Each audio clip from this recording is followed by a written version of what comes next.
So as an atheist, I actually think it's really important in Western culture, especially if you're living like in North America, to learn the basics of the Bible stories, or if you're living in Europe as well, because these stories are perpetuated throughout all of literature. If you've never heard of Noah's Ark, you're going to have like a really awkward time in high school, maybe as people are trying to explain all these different Bible stories that are used as allegories in later, more modern novels and things like that. So I am a big fan at the idea of religious literacy, being aware of these different beliefs, being aware maybe of like Bible stories or stories that are really prominent in the culture and country where you live, because it's going to help your kids be more literate in general.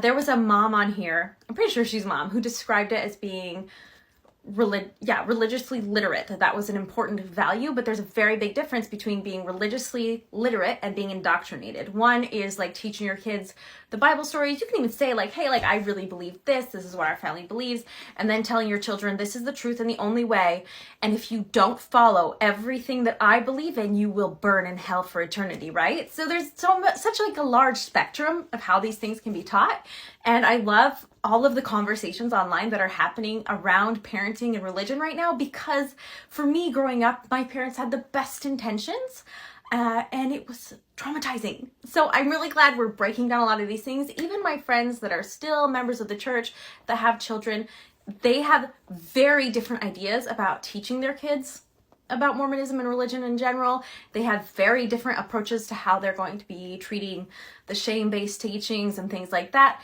So it's so productive, I think, to have these conversations. And I just want to thank you for your comment, because that is actually an idea that I'm a big fan of. Well, I'm going to teach them to my children as though they're just fairy tales that some people actually believe in. I'm going to treat them like I would Greek mythology, like, hey, here's this story. I also don't want to hide any information from my kids that's religious for any religion if it happens to come up, because it's prominent in our culture. I think that will only help them to be aware and to be sensitive, and to also know that a lot of people have beliefs and really strong feelings that are attached to these beliefs, so that when we're addressing the topic in everyday conversation or at school, we're addressing it in a way that we're aware of how our words are going to affect people.